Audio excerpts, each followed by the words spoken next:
In truth, you're never just meeting people. You're interacting with a field where your frequency, your lineage, and your subconscious patterns select what shows up in your reality. And what appears is never just random, because when two people meet, it's not just a connection, it's two entire bloodlines, two ancestral timelines that are coming together into a contract to reveal to the soul what they're ready to see. And not just intellectually, but to actually experience the pattern. The pattern that had resurfaced through your mother, your grandmother, and the lineage before them, for you to be able to experience it, recognize it, and finally close out what they were never able to. Karmic contracts are created through the lens of the matrix, which is the illusion of separation and living under that illusion, while soul contracts are created from a unified lens, which is recognizing you as everything and everything as you. But to truly understand the difference between karmic contracts and soul contracts, we must first understand the nucleus. Inside every human cell is a nucleus, and inside every nucleus is DNA. Now, when we look inside the DNA, we find memory. This is ancestral memory, emotional memory, trauma memory, and epigenetic imprints. When you incarnate, you step into a body whose nucleus already contains the emotional signatures of your lineage. These signatures are vibrational. They attract an external nucleus of a family, which is a cluster of people whose frequencies match the unresolved patterns inside of you. So karmic contracts form through this self-organizing, intelligent matchmaking system. They're not random, they're extremely resonant, and they arise because the memory inside of your nucleus sends out a signal that expresses, I still carry this wound, I carry this belief, this emotional imprint, and this energy of lack. And the universe responds to you with a mirror, but not to punish you, but to actually reveal what the ancestral wounds are of the lineage in which the soul has incarnated into. Because the soul has incarnated into an avatar or a body who's also well equipped to alchemize any of the wounds from that lineage. So anything that you take on, you're fully capable of being able to alchemize. And not just for yourself, but also for those who have come before you. That's why you were selected. Let's use an example to dive really deep into this teaching, because when you incarnate into a bloodline, you are not that belief system of lack. Instead, you're simply hosting that octave of consciousness that carries that belief system. So you're experiencing what your ancestors did, but you're also simultaneously experiencing yourself as the awareness behind that belief system. So it creates this separation. Because this woman is hosting this octave of consciousness that carries that belief, that octave expresses through her as things like thoughts. The thoughts could be, why am I not enough?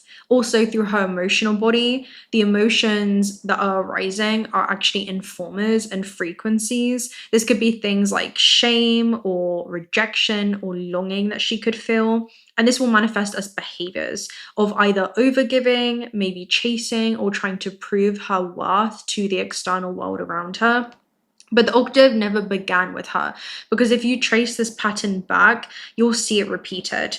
Her mother felt unchosen, her grandmother felt unchosen, her great-grandmother also felt unchosen, which are just different faces, maybe different men or women or encounters that they had these experiences with, but the same emotional themes. And that's not coincidence, this is literally ancestral coding. It's a repeated thought form passed through the lineage. So what she's experiencing is not personal, instead it's an inherited frequency. Let's speak about the cord and how that contract is actually held in place. That wound doesn't just sit within the body. Instead, it reaches, it searches, and looks for resolution. So once she meets someone who matches that imprint, a cord begins to form, specifically at the wound of sight. In this case, we're talking about the sacral chakra. The cord is not love. Instead, it's a bioelectrical pathway between her unhealed belief and this man in this case study who will be matching this behavior. And the deeper truth is that he carries the exact same wound as her, but he just expresses it differently. So while she seeks to be chosen, he avoids being fully seen. She chases and he withdraws. She overgives and he withholds. Different behaviors, but the same root. This is the karmic contract. It's not two people against each other, but it's the exact same wound mirroring itself in different directions. Another very important topic of discussion is the refraction mechanism, which explains why we can't see these people or the roles that they're playing in our life clearly while we're experiencing them. Every single human sees relationships through an emotional refraction mechanism. It's the way that light bends through a prism, and your emotional body is that prism. So it only allows you to perceive the spectrum of reality that your nervous system can handle. And when you carry unprocessed pain, trauma, subconscious beliefs, your perception bends around those wounds. So you don't see the passing clearly. Instead, you see the emotional imprint stored within your subconscious nucleus. This is why karmic connections feel confusing and very intense, because you're experiencing them through this distorted lens. What feels like love often just becomes trauma bonding. What feels like destiny is really familiarity. And what feels like meant to be ends up becoming meant to teach. Karmic contracts are constructed inside of the illusion of this is me versus them. And this is the matrix field. You're relating from your wound and not your wholeness. And that's why karmic contracts hurt. They pull from the unintegrated nucleus. Where free will enters is that you don't have free will while inside of the unconscious pattern. In that state, you're simply just repeating and not choosing. Free will begins to enter the chat the moment that you see this reaction is not who I am, this feeling is very familiar, like I've experienced this cycle before, and this pattern did not begin with me. From that perspective, you're no longer the wound, you become the observer of that wound, and from that space, a gap opens, and that gap is choice. This is when the real work begins because you stop feeding the pattern. You're no longer changing the other person. Instead, you're changing your relationship to the pattern. The same situation will arise and the same triggers may appear and the same people could even show up. But this time, you don't respond the same way. And this is where everything begins to reorganize. The reason being is because when we speak about karma, karma is simply cause and effect. So it's unconscious cause throughout the lineage that created this, let's say, algorithm or created this momentum. And you are now beginning to alchemize that and redirect it into another way of being. And that is not something that's punishment. It's not something that was forced upon you or something that you chose to punish yourself. It's simply a new action that is going to cause a new reaction when it comes to the realm of experiences that become available to you. Let's speak about what this looks like through every chakra system, because every karmic contract is anchored into a chakra, and each chakra holds a different wound, a different belief, and a different way that the pattern expresses. But the alchemy is always the same. You stop reinforcing the wound and begin embodying something new. In the root chakra, you move from survival to stability. The old pattern is that you feel unsafe, you tolerate instability, you stay in chaotic environments, and you expect things to collapse around you. What you used to mirror is anxious energy, hypervigilance, and fear-based decisions. But the deeper layer is that this is often inherited from a lineage that experienced instability, survival stress, or lack of safety. So the body expects chaos. But when you integrate, the same instability appears, but you don't grip. And your external reality does not govern your internal state any longer. You no longer chase safety outside of yourself or wait for things to change externally before you anchor safety into the body. Instead, you ground and you stabilize. And what begins to shift externally is that chaotic people lose access to you, unstable environments feel intolerable rather than familiar, and you begin choosing stability over intensity. Not because the world became safe, but because you stop participating in unsafe dynamics. In the sacral chakra, you move from needing to be chosen into choosing.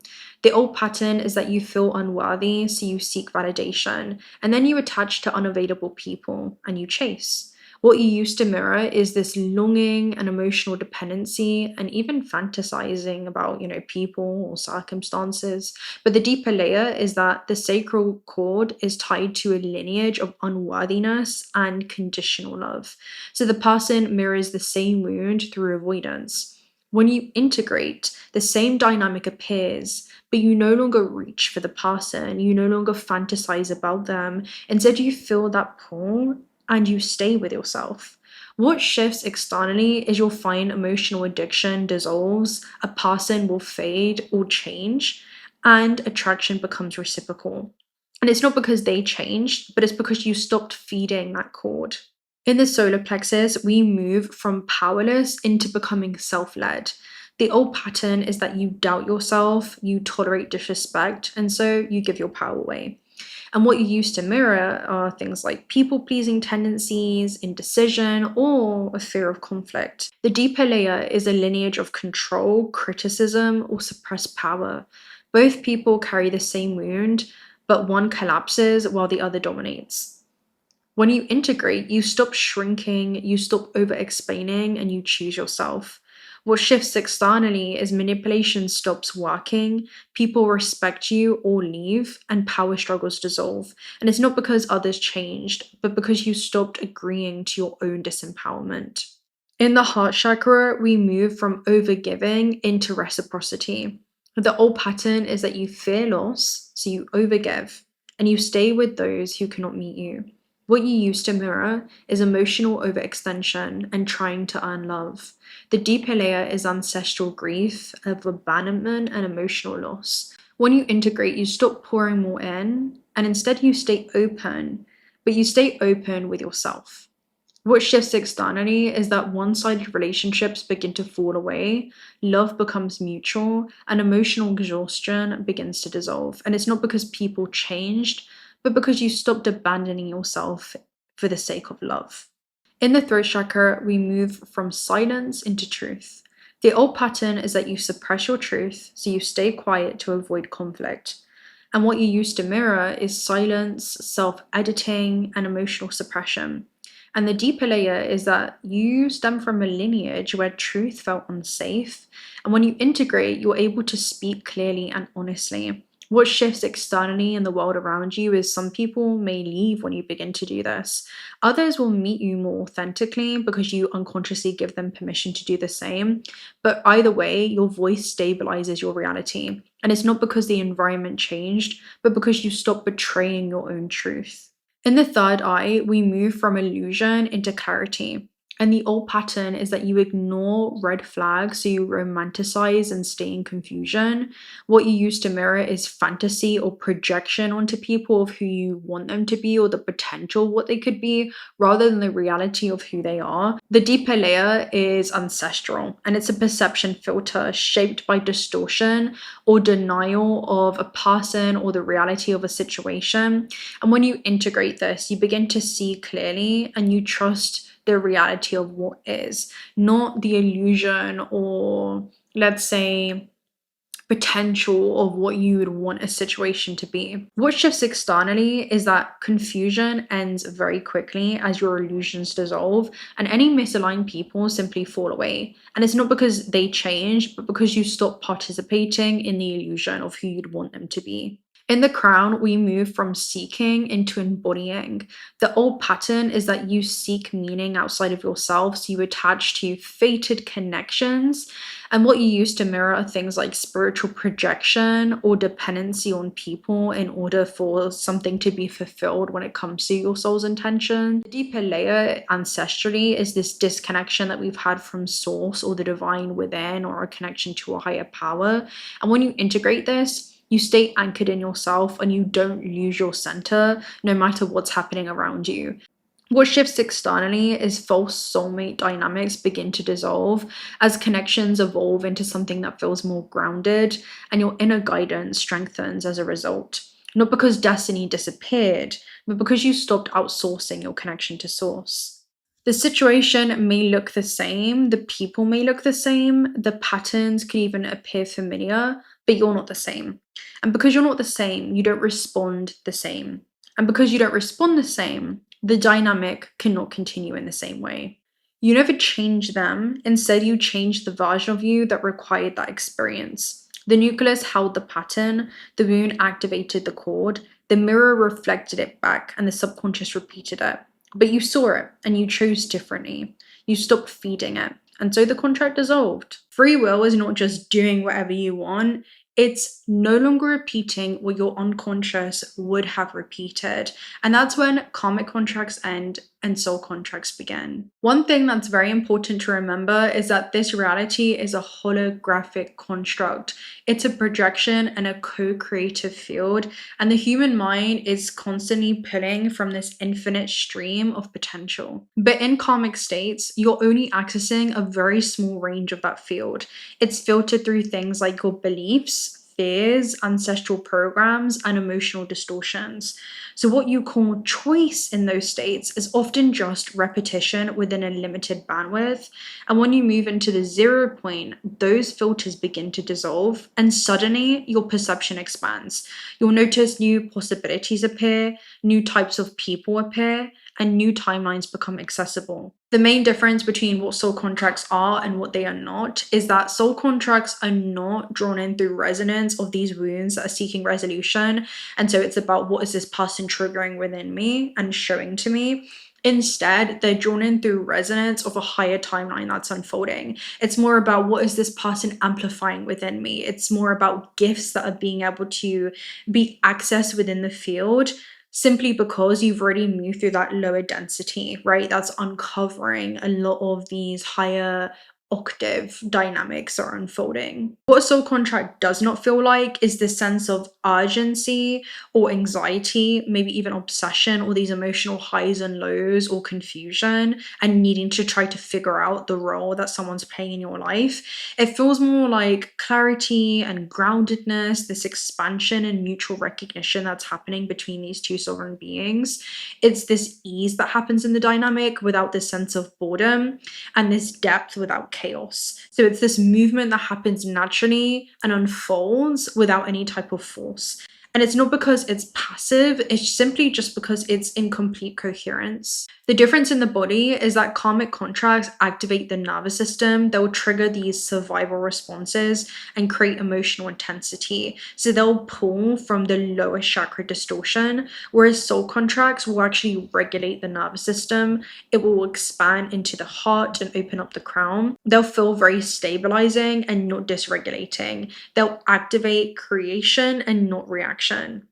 In karmic dynamics, you're usually trying to resolve the past, whereas in soul contract dynamics, you're usually creating the future. You meet someone, and instead of asking, what are we, or what does this mean, or are they choosing me, the energy just naturally moves towards what are we building, what are we creating, and how do our frequencies expand each other. And this is co-creation. How this bleeds into timelines is that when two people meet in a soul contract, they're not just connecting emotionally, they're usually aligning timelines, because each person carries a field of potential, a frequency, and a direction of evolution. And when those align, they don't just form a relationship, they begin to create projects, environments, communities, movements, and new energetic pathways. And this is why soul contracts often feel like purpose-based connections, not in a forced, we have a mission kind of way, but just in a natural, we expand each other into what we are here to become type of way. And it's because you're no longer meeting to resolve the past, but instead you're meeting at a point in the field where your trajectories intersect and amplify. And from that point, creation becomes inevitable. When you have all of your chakra systems aligned, then you're able to actually create from the crown. And what that looks like is the root is going to be very balanced. So that will lead to shared stability within the connection.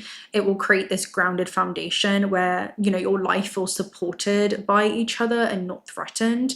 The balanced sacral is going to be creative flow that emerges. So this is energy that moves as pleasure or emotional fluidity without any kind of attachment to the past person. The solar plexus, when balanced, is going to be mutual empowerment. So each person will stand in their power, and that just strengthens the other. The balanced heart will create reciprocal love. So there will be no chasing, no overgiving. Instead, just love will flow both ways equally between each sovereign being. The balanced throat will create truthful expression. So communication will be clear, open, and it will be safe to just be real with yourself and another.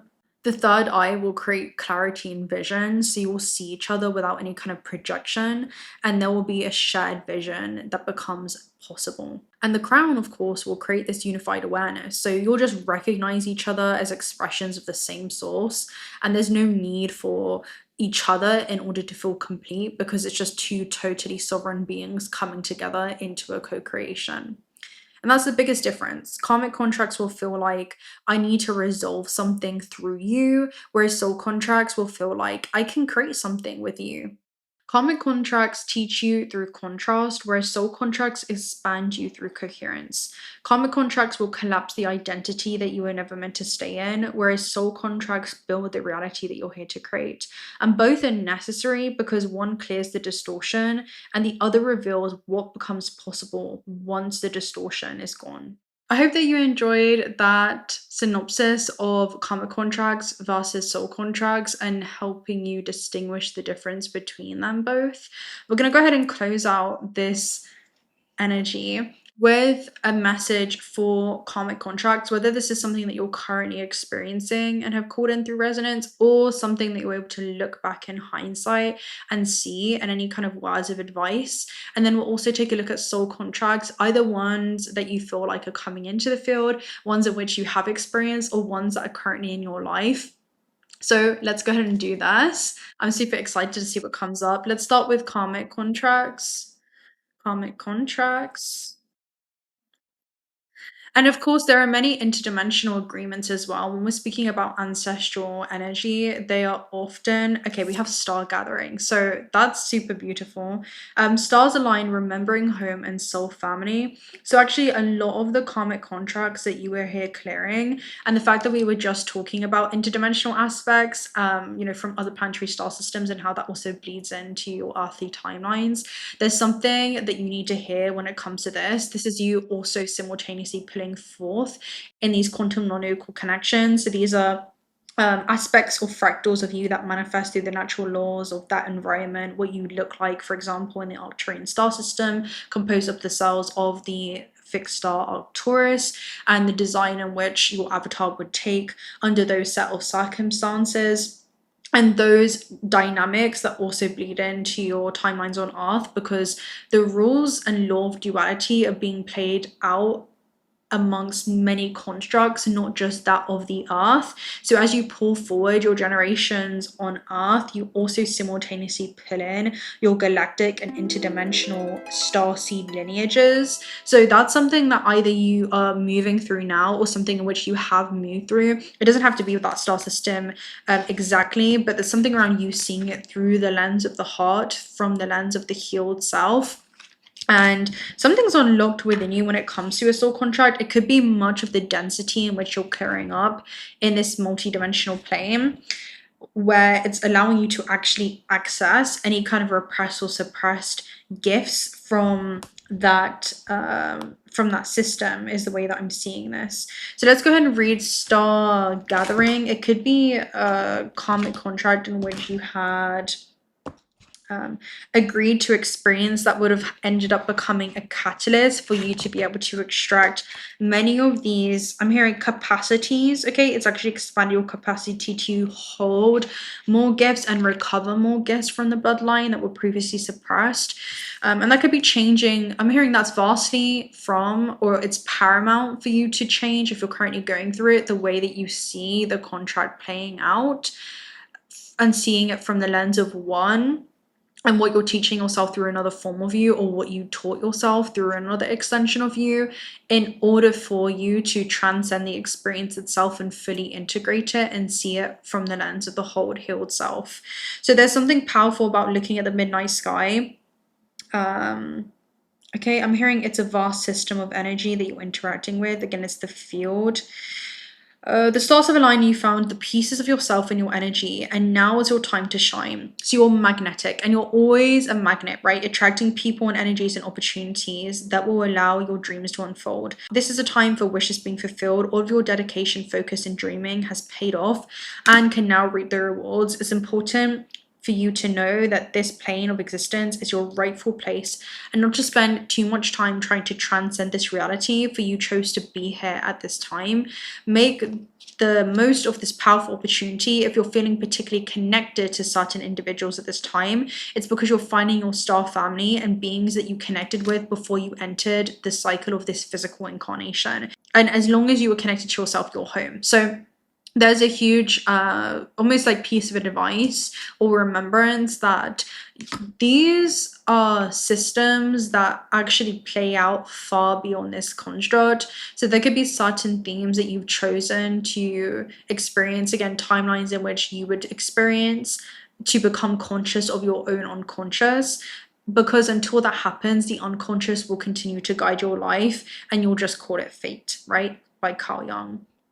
That's what I'm seeing. This is how you could begin to take fate into your own hands. That's what I'm seeing. And fate does come in and it intervenes when it feels like we're not working as proactively as we could be towards our soul's, mission or goal, so that we don't fall into nihilism in this construct. But, the purpose in which we program into the system for ourselves. And I'm seeing that being a huge point of revelation for you. So whether this is something that you're currently moving through, you may not understand the benefit that it has in your life. It's for consciousness to wake up, so that when consciousness becomes aware of itself and becomes a fractal of conscious awareness, it begins to behave very, very differently. So that's to interrupt or break the pattern so that you could recover something that was on the other side of that pattern. And that could be a new entire way of seeing yourself as you move through this existence. So that's the role that it had served or is serving in your life. Now, let's take a look at soul contracts. I mean, I'm hearing it's two sides of the same coin. It's just the way in which we experience them and how we attract them into our experience. Divine Matrix. I love this message. So Divine Matrix basically talks about our interconnectedness to all things. So it talks about good instances, synchronicities, and interconnectedness, right? So it's recognizing that you are the one consciousness meeting itself over and over again. Now with soul contracts, whether this be something that's currently in your life, is activating in your field, or something that has occurred in the past, I'm hearing that's becoming, you're seeing how it's becoming paramount for your journey. The Divine Matrix speaks about everything is connected. So you are everything and everything is you. The universe is one single being. One single emanation, difference and only seeming. Everything that was, is, and ever will be is connected by an invisible bond of energy, uniting every living being from the past, present, and even future. This isn't a new idea. Every great mystic through the ages has understood that everything is one, and now scientists are beginning to provide evidence for it. The best way to describe the connection is a lattice or grid or divine matrix. We're all points on this grid and we're connecting through it, and it links to our ancestry, the loved ones, aspects of ourselves, past, present, and future, and also the ancient and divine wisdom held in the quantum field of the universe. This card shows a giant stargate opening up to the universe and a piece of sacred geometry known as the flower of life. This is quite literally a two-dimensional image of a divine matrix, and the information held within it can help us begin to understand the inner and outer workings of this incredible universe. If you spend time with this image, you'll find multiple images within it, reminding us that nothing is happening by chance, and even when we can't fully comprehend it, there's a greater plan unfolding. You are in alignment with oneness and of life in the inner workings of the universe, and you're part of something great. This means that you are greatness expressing itself, and I was going to say experiencing itself. Even when you felt that things have been against you, a process has been unfolding, helping you understand your connectedness to all things. So there is no need to feel insignificant or lonely. It's also important to remember that the universe is always working in your favor and for your highest good.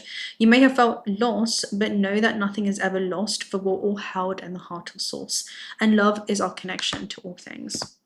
So I'm seeing this as soul contracts that are entering into your experience. And, you know, I can speak personally as well, having gone through karmic loops, the same type of energy under different bodies or circumstances. And then actually, and we come into a lot of karmic contracts as well with our own family and our bloodline. And you are essentially creating a new cause within that system, and you're shifting the algorithm within your own life experiences, and your ancestors continually express themselves as fractals through you, yet you're guiding them into new experiences on earth, and they continue to experience what that actually looks like through you. Okay, so your ancestors continue to experience life on earth through you, and they ascend through your own ascension journey, because as you ascend into a higher octave of consciousness, you also ascend the frameworks in how your ancestry views the experience and what life on earth could be. And so you show up for yourself in ways that you never did, never could, and they never could, and for all those who will come after you as well, not just those who come before. And so the message and takeaway is that when you do ascend into a higher octave and you are able to refine, go through that refinement period, you then see soul contracts appear and manifest into your physical, this physical dimension. And we've seen that play out. For example, Mo, who a lot of you are familiar with on this channel, he came through in a very interesting time in my life. And that was one of the first contracts that I saw enter into my experience. And that was an agreement, whether that's something that you wanted to enter into. Again, you have free will over that. And we are able to co-create many things together. Because of that blend of the synergy, which you guys have been able to experience as well. So that's typically what it looks like and what it will feel like from their own, source's subjective lens through me. But yeah, that's something that I trust you're going to be able to see manifest in your own experience in the way that it's designed for you. But it's creation from the crown, creation for creation's sake, right? So I'm going to love and leave you right there. This is my synopsis and just the foundation of soul contracts, karmic contracts, to help you understand them further, hopefully gaining more clarity on your own path of what has been. And by the way, when you do attract soul contracts, it's not that from that point on you go back to sleep and you'll just only attract soul contracts. If there are certain karmic threads that are being reinforced through your unconscious mind, you'll also be able to attract anything at any point in your life, depending on your point of resonance. And the easiest way to determine that is, what was my vibration at the time of attracting in this person, opportunity, or thing, right? Opportunity for the soul to experience and overcome and identify.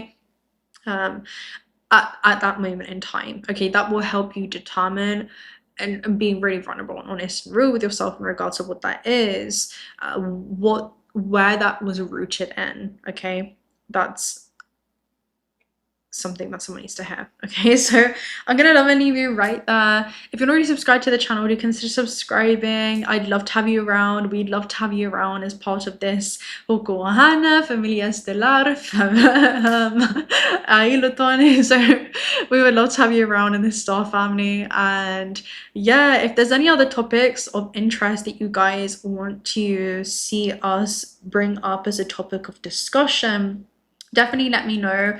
I'm going to pull one of these cards as well. It keeps showing up in my peripheral vision. There could be something in here closing out. We have two. We have what gives color to my heart.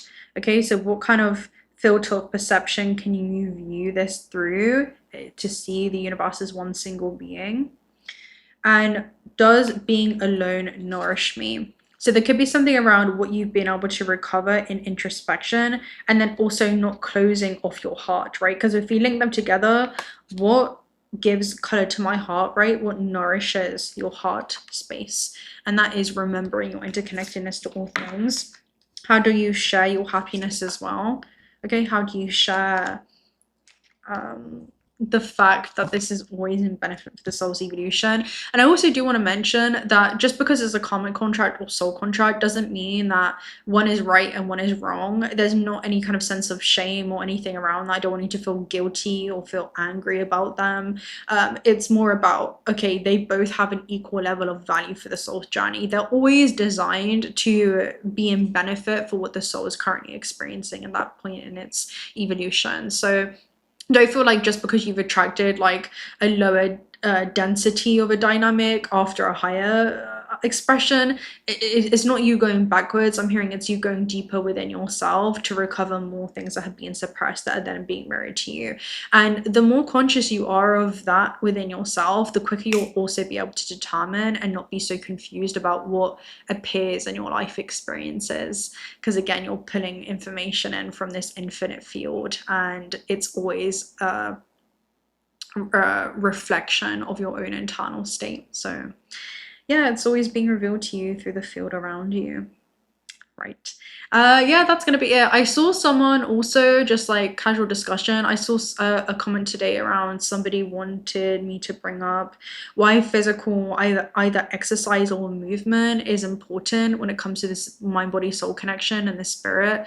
And I guess like the fascia of the body as well, and that's essentially the bioelectrical system. It's how water is stored within the body, and what happens, that was my interpretation, of what happens when it becomes stagnant, what those blockages can create within the emotional body, the thought, everything.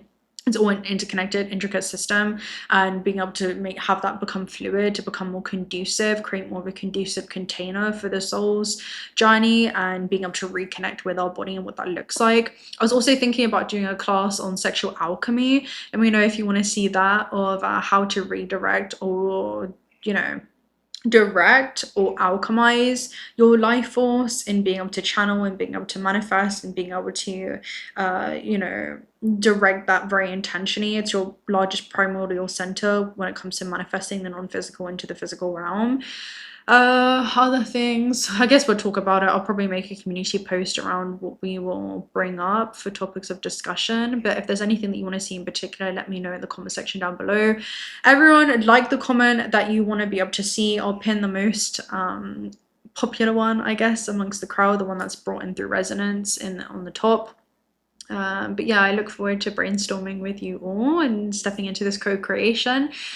And yeah, if you're not already subscribed to the channel, do consider subscribing. Personal reading details are also down below. Also check out Ultra Spirit if you're looking for some high quality AAE graded gemstones. One of the proceeds are donated towards Ultra Sanctuaries. Today I have rhodonite, which is a self-love stone, sunstone, which is a confidence stone, and rainbow moonstone, which is an intuition stone about creating miracles every day. You have 2 discount codes for that in the description box down below. We have an exciting collection coming out. It's my own unique energetic signature at the speed of alignment. And yeah, I look forward to sharing that with you guys. And until next time, bye!